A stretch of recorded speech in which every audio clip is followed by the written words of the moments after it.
บ้านเพิ่นนี่สัญญาณยูนิเทลบ่มีเลยสัญญาณลาวเฮานี่แต่ว่าสัญญาณเวียดนี่น่าจะมีได้ทุกคนเลยอันนี้บ่แม่นทีมงานได้แต่เจ้าเมื่อบ้านพุ่นโอ้นี่วู้เฮ้ย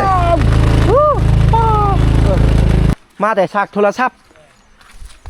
ระยะทาง5 กิโลเมตร5 ลักบ่เนาะระยะทาง5 ลักเพื่อไปบ้านตะลุงกลางไปฉากโทรศัพท์สบายดีทุกคนสบายดีเด้อตอนนี้คมอยู่ที่หมู่บ้านอาวองเมืองสมวยแขวงสารวันหมู่บ้านอาวองนี่จะเป็นอีกหมู่บ้านหนึ่งที่ติดกับชายแดนลาวเวียดนามอยู่จุดสูงสุดของเมืองสมวยหรือว่าเขตกุม3เมืองสมวยทุกคนนี่ครับเบิ้งวิถีชีวิตชาวบ้านหมู่บ้านอาวองชนเผ่ากะโดที่อยู่ติดกับชายแดนลาวเวียดนามเลยเบิ้งเฮาเดินทางนี่ความมันยากหรือว่าสบายสำใดหมู่บ้านกับเจ้าไฟฟ้านี่เห็นแต่เสาไฟเขายังบ่ทันได้ดึงทุกคนเนาะท่านได้ปล่อยประชาชนเอาเฮาไปเบิ่งหมู่บ้านเพิ่นนี่เขาใช้ชีวิตเป็นอย่างใดที่กับเจ้าอยู่ผู้สูงสุดและอยู่ติดชายแดนลาวเวียดนามนะแต่อยากให้ทุกคนรับชมธรรมชาติภาพสวยๆงามๆจังซี่ทุกคนโอ้โห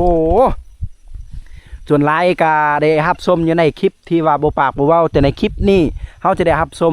ในการปากกันเว้าในการอธิบายเนาะนี่โอ้โหธรรมชาติสวยงามทุกคนเอ้ยหาใส่บ่ได้ทุกคนเนาะวู้ยธรรมชาตินี่เท่านี้แหละความสุขของคนเฮา คมมักธรรมชาตินี่อ้อมหอบนี่อันนี้อย่างลาวเฮาอยู่ได้เนาะภูอ้อมหอบนี่ทุกคนนี่ข้ามภูตัวนี้จะเป็นประเทศเวียดนามแล้วเนาะเฮาสิขึ้นเรื่อยๆเนาะเฮาสิเดินทางกับสิยาวแน่จักหน่อยก็อย่าว่ากันเด้อทุกคนเด้อทางมันสิยากได้เนาะไปนำกันเลยอึ๊บ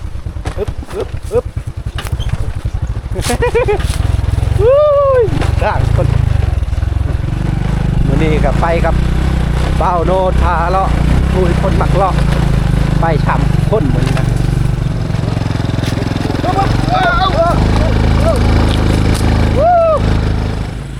เซ็ตมาดิเซ็ต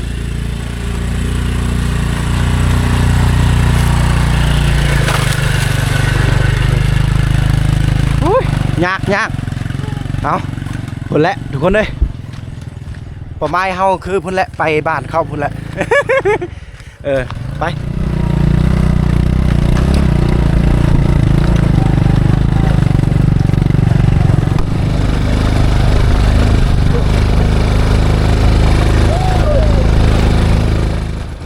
วะไปลองจึงรู้ต้องลองจึงรู้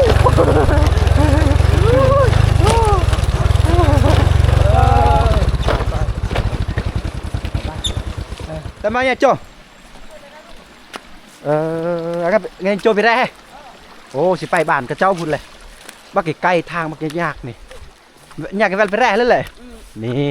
เขาสิไปบ้านกับเจ้าบ้านอาวองได้เขามาแต่บ้านตะลุงกลางเอาไม่ใช่จุดจัดแต่ตะลุงให้จุดฉากไม่เอามาแต่ฉากโทรศัพท์ระยะทาง5 กิโลเมตร5 ลักบ่เนาะ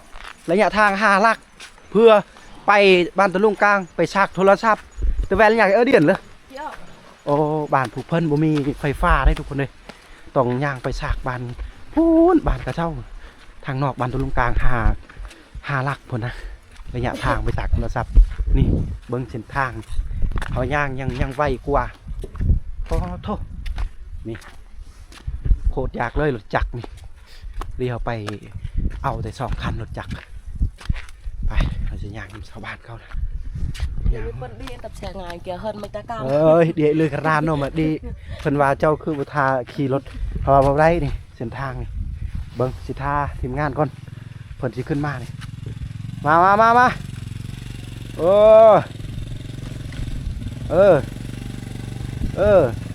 วิทย์บ่วิทย์วะอึบไปเอาปึ๊บ เป่าโน้ตเลย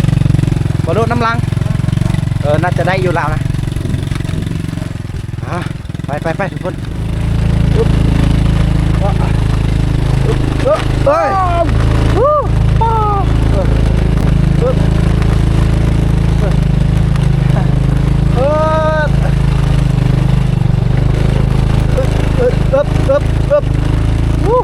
คุยคนมักเลาะเลยสุดยอดเลยเอาอึ๊บเอาเอ้ยวู้เฮ้ยทุกคนเอ้ยนี่เอาไปจนจำบ้านเขาบุญสีใบป่ะป้าเท่าถึงทางนี่เฮ้ยก้อยป้า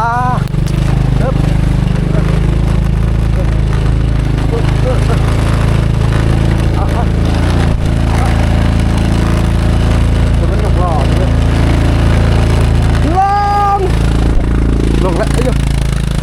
ลงมาได้เลยไปนี่สะบานเพิ่นกระยางมันไวกว่านี่เอาค่อยๆได้ผู้หญิงเก่งเนาะแม่ยิงนี่สำหรับคมพอกระโดดกับบกาเอ้ยเบาอันตรายโอ้อยากลายเนาะจันเนาะลกมันอาจารย์บ่โอ้อันนี้คืออาจารย์ซ่อนอยู่ห้องเรียนตะลุงกลางอันนี้ก็เจ้ามาแต่สวนมาแต่ให้ได้นี่นะนี่เอาพอดีเฮาหลีกทางกันนี่สองคันขึ้นมาพอดีทีมงานเฮายังอีกคันหนึ่งนำลังอันนี้โมแมนทีมงานได้แต่เจ้าเมื่อบ้านพุ่นโอ้นี่การสั้นจรไปมาเขาหามาสู้บ้านเพิ่นเบิ้งนี่ระยะทางพวกนี้ส่วนไรก็เจ้าใส่เป็นรถเวียดอันนี้เข้ามาแต่ลกมันอย่าโจดูกระลังหน่อยโจกระลังเขามาแต่เมื่อปลูกมันต้นเพราะว่าอยู่บ้านเพิ่นเนี่ยชีเพชรมันต้นได้ส่วนลายนี่กระลังหน่อยอย่าโจโอ้เขามาแต่ปลูกมันต้นนี่ชาวบ้านเพิ่นทุกคนเลยเอาแล้วทุกคนตอนนี้เขาเดินทางมาฮอดหมู่บ้านเพิ่นแล้วเด้อโอ้ยเด็กน้อยนะฮักอยู่ที่ผู้สูงสุดถ้าฮอดตอนแรงจากน้อยนี่หนาวตามเบิ้งปฏิทินนี่มืออื่นนี่เพิ่นว่าฝนตกได้นี่สองลังอยู่นี่โอ้ย่างฮอดไวเนาะ นี่เมื่อกี้นี่เพิ่นย่างเลยตัวมาช่วยเนี่ยตัวมาไอ้ใหญ่พวกไว้มึงให้โยนเนาะมึงก็ปล่อยเพิ่นละเพิ่นย่างไวทุกคนเอ้ยนี่สองคนนี่จื้อเนาะทุกคนใส่กระเป๋าอันนี้นะย่างเมื่อกี้นี่โอ้โหย่างนี่สุดยอดเลยกระเจ้าย่างเนาะผู้สูงสุดนี่เบิ่งธรรมชาตินี่ทุกคนเลยเนาะป้าเด็กๆดีเขาบวนเรื่องโทรศัพท์เขาบวนเรื่องโลกภายนอกแล้วเขาอยู่นี่เลยแบบโอ้แต่นี่ไปหาทั่วเมืองกับประมาณ20 กว่าหลักหรือ30 หลักเนี่ยและบ้านเพิ่นนี่บ่ได้มีไฟฟ้าเลยบ้านเพิ่นนี่อยู่พุ่นต้องไปสากโทรศัพท์อยู่พุ่นให้บ้านเพิ่นนี่เอาป้าโถสุดยอดอันนี้อีก2 ครอบครัวเนาะหมู่บ้านเพิ่นแบบหมู่บ้านโบราณบ้านเก่าโบราณเลยเนาะโอ้เด็กน้อยก็บ่เคยเห็นเนาะคนแบบแปลกๆมาเฮือนนี่มาบ้านเพิ่นก็บ่เคยเห็นเด้เนาะนี่ปลามาตามมาเอาเรื่องเอ้ยเลยนี่ตะโดยเอามาบนจีจ่าเขาทำมาเฮ็ดยังเพิ่นว่าเฮ็ดกำลังหุงข้าวทำมาได้ยังได้ของกินบัวบ่มีเนาะปลังหนูแล้วมั้งเนาะปลังเขาถามว่ามันใหม่ยังใหม่คัดขาอย่างเนี่ยขาอย่างนี้แหละเหือนอันนี้เข้ากับมัดโดยวายดิเนาะอันนี้คือวายเขาบริใส่ตะปูแม้แต่เม็ดเดียวหรือว่าดอกเดียวบ่มีนะเขาบริใส่ตะปูเลยบานตะกี้สมัยตะกี้ยอพ่อแม่คมเฮ็ดแนวนี้ได้ส่วนเผากระโดแหละนี่ อันนี้เครื่องคองเขาไว้อยู่ในทุกอย่างนี่เขาบ่ได้ใส่ตะปูเลยเขาบ่ได้ใส่เหล็กใส่ลวดแต่เขาเจ้าจะใส่แบบเครื่องของป่าดงนี่คือวายเพิ่นมัดเพิ่นใส่อันนี้คือเฮือนเพิ่นอ๋อนี่ป้าโทเขาอยู่แบบสบายๆเขาบ่ได้ลิ้นโทรศัพท์เลยบ้านเพิ่นนี่สัญญาณยูนิเทลบ่มีเลยสัญญาณลาวเฮานี่แต่ว่าสัญญาณเวียดนี่น่าจะมีได้ทุกคนเลยสัญญาณเวียดเต็มเต็มเนาะก็พอใส่ได้อยู่สัญญาณเวียดเนาะผมใส่สัญญาณเวียดเสื่อมสัญญาณเวียดพอใส่ได้ตอนนี้ก็4 โมงเลยทุกคนโอ้บรรยากาศ2-3 ลังคาเฮือนอยู่นี่ป้าโทสุดยอดเนาะนี่เนาะบ้านน้ำบิดเนาะอ๋ออันนี้คือเฮือนของป้าพวกนี้เนาะเฮือนลาวมาอยู่นี่โทนี่เบิ่งก่อนนี่โอ้โหเรานอนเฮียอะไรจะบิดเนาะเพื่อเราไปรับจ้างถือว่าซองพ่อเมียเพิ่นนอนอยู่นี่อันนี้คือนอนข้างในเฮือนนี่ทางเทิงก็สีมุงด้วยหญ้าเฮือนเพิ่นเด้เนาะโอ้ยเฮือนดังเดิมเด็กหน่อยน้ำมาเลยบัดนี้นะ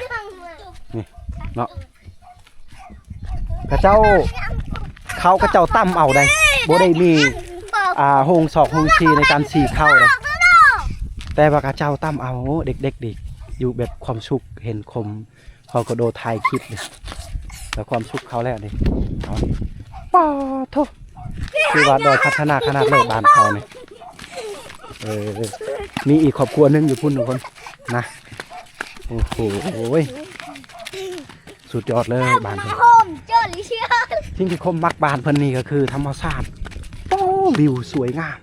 ไห่เลยลานหลักลานเลยนะวิวนี่นะวิวหลักลานเลยมุมสูงเฮาขึ้นอยู่บ้านเพิ่นนี่เฮาสามารถแนมเห็น360 องศาเลยเนาะจะเป็นภูที่สูงที่สุดเลยพุ่นเนาะโอ้โหบรรยากาศนี่เฮาบ่ฮู้จะบรรยายแนวใดทุกคนความมันคักความมันสุดยอดบ้านเพิ่นนี่โอ้โหสุดยอดแฮงตัวโป้นี่ฮะโป้จ่าตังเขาถามว่าลุงสิไปใส่เราเอาไปหาดอกแคมเนาะรถไล่บันไดเขาซื้อดอกแคมอยู่นี่กิเลสมึงตรงจิรปวันมุกันโอ้รังเยอะมุกันลืมจิรปวันเราว่าเขาซื้อแห้งนี่โล 14,000แต่ว่าเรายังบ่ฮู้เราไปซอกดอกแคมอยู่นี่ทุกคนนี่อยู่บ้านเอาวองโอ้เส้นทางสุดยากเนาะยากหลายเส้นทางแกกระนเนาะเอานี่ดื้อกระนผมเจอรางวัลเกมมันจะรู้จักชาเราตำมาดุงไปตำมาเหือนลาวอยู่นี่ใกล้ๆนี่เนาะจะเป็น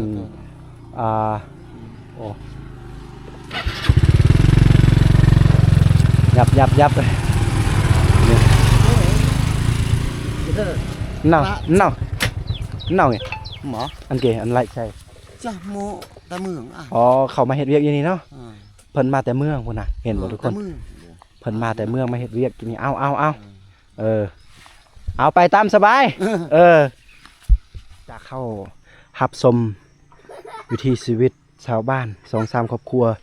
อยู่ฝั่งนี้นะมีพี่น้องคมเผากระโดอยู่นี่บ้านอาวองแต่ว่าตอนนี้คมจะพาทุกคนไปขับชมวิถีชีวิตหมู่บ้านเพลินพูนไปทางเทิงอีกทุกคนโอ้เด็กน้อยนี่หลักไล่เด็กน้อยเด็กหยอกเข้านี่2 คนนี่นั่มมาแบบนี้นี่เส้นทางเพลินโทษบรรยากาศภูผาป่าไม้สุดยอดทุกคนเอาไปทางเทิงคุณเลยไปเอาสิบันทึกให้ทุกคนได้รับชมไปทางหน้าพุ่นทุกคนตอนนี้เราอยู่จุดมุมสูงบางกีนี้เราอยู่ฝากคุณเนาะวันนี้เราย่างขึ้นมาพี่น้อยนึงทีมงานเพิ่นไปก้อนแล้วนะโอ้หมู่บ้านเพิ่นนี่ภูสูงสุดใส่สัญญาณเวียดนามได้เพราะว่าติดกับชายแดนลาวเวียดนามเนาะถ้าว่าสัญญาณยูนิเทลอย่างนี้บ่มีกากบาทเลยแต่ว่าตอนนี้โอ้โหเต็มเลยเนาะ 4G เลยบวกเลยได้โอ้โหธรรมศาสตร์บาทเพิ่นคมยกอันดับ1วิวที่สวยที่สุดของ เมืองสมวยแขวงสารวันคือหมู่บ้านอาวองเนาะจะเป็นหมู่บ้านที่ภูสูงทุกคนและก็เฮาเมื่อเฮาขึ้นมาฮอดบ้านเพิ่นนี่เฮาสามารถแนมเห็น360องศาเลยอ้อมหอบภูผาป่าไม้เนาะน้ำนี่เย็นเนาะตั้งงานแค่เดินหน่อยตั้งงานนี่ ตั้งหน้า เขาถามว่าเย็นบ่เพิ่นว่าเย็นเนาะถ้าใหญ่เบื่อๆยากๆราไปอาบเลยไม่หอมเลยถ้าฮอดแรงๆนี่เพิ่นว่าอาบบ่ได้เย็นแห้งนี่คือวิถีชีวิตหมู่บ้านอาวองอยู่ที่เมืองสมวยแขวงสารวันเป็นชนเผ่ากะโดที่อยู่ติดกับชายแดนลาวเวียดนามเนาะสัญญาณลาวเวียดนามลาวบ่มีแต่สัญญาณเวียดมีไฟฟ้าบ่มีเห็นแต่ลักเลยทุกคนใส่รถเวียดได้จักนะทุกไปเข้าไปข้างเทิงอีกทุกคนมาหับชมวิถีชีวิตเนาะเอาสีย่างไปทางเทิงหน่อยหนึ่งหมู่บ้านเพิ่นได้บ่ได้มีวัดว่าอะไรแต่ว่าหมู่บ้านเพิ่นนี่เสือถือผีเนาะโอ้โหสุดยอดเพื่อนตัวนี้เพิ่นกำลังซ้อมแซมใหม่ๆบอกเลยว่าเป็นอะไรหรือว่าพายุเห็ดบอกกระโบแน่ใจ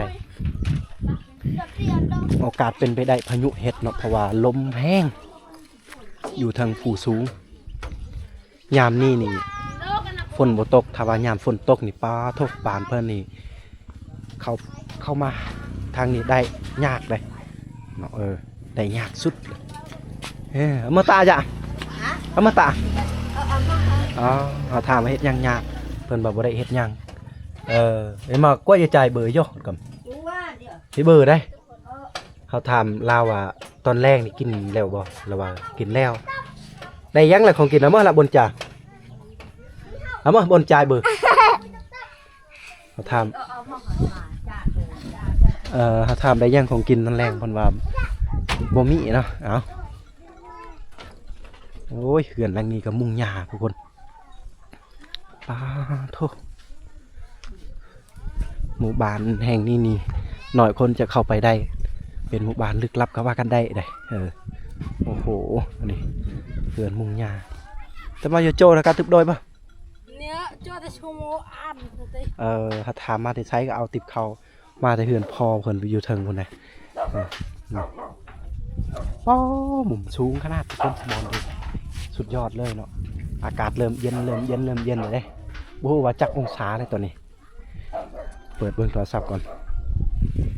เนาะป้าทุสุดยอดหมูกันลิมมอแกตังตัวดอจิละซงอ๋อเฮาถามว่าแค่กิโลลายบันไดอยู่นี่15,000เนาะจิละซงยวนลาว15,000ดงมามือจึงยวนลาวมามือจึงเกยอนเกเลเลียงโอ้ตากแคมยามนี้ยาม5ดอกแคมนะเกยมันประจุ โอ้โหเอานี่บาดแปเปลตัวโดกิเละตื้อบาดตัวโดเลย2-3 มื้อนี่เพราะว่าฝนบ่ได้ตกคือกันบ่ทางนี้เราแม่นฝนบ่ตกเพราะว่าอยู่นี่อากาศฝนตกหลายกว่าอากาศที่ว่าแดดร้อนได้เนาะเอาป้าโอ้ทุกคนเลยคมสะออนบรรยากาศภูผาป่าไม้เนาะอุดมสมบูรณ์อยู่แบบจุดสูงสุดนี่ท่อทางกับภูเลยภูสูงไปใส่กับไปใส่นูยังก็ได้เนาะเด้ทางนี้อีกเหือนป้าเดี๋ยวเฮาขึ้นไปเบิ่งฮอดทางเทิงเพิ่นเด้อทุกคน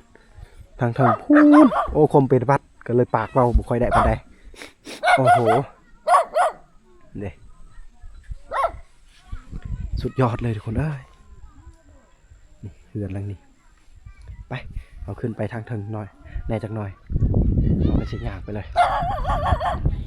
ย่างเบิ่งธรรมชาตินี่ก็พอแห้งแล้วโอ้มา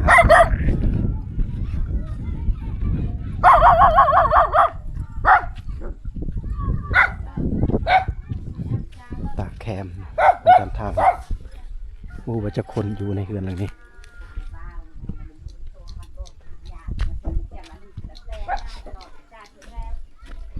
อันนี้ก็คือรถจักรเวียดนามนี่ก็รถจักรของทีมงานคมเผากระโดเครื่องคมส่วนเผากระโดนี่โอ้โหมาตะบ่ตะจ้า ถามว่าเฮ็ดยังเฮ็ดกินบ่เพิ่นว่าเพิ่นบ่ปากเนาะโอ้ยสุดยอดทุกคนเด้อย่างออมสมเลาะเบิ่งบรรยากาศหมู่บ้านกับเจ้าไปฮอดพูนมีโรงเรียนได้ปานนี้นะแต่ว่าบ่มีโรงหมอถ้าไปโรงหมอนี่ต้องได้ย่างประมาณ6 ลัก 8 ลักย่างพูนอยู่คนเหวเลิกพุ่นเนาะลงไปทางพุ่นโอ้ยแสงตะเวนคนเลยมันเหลื่อมแล้วเนาะ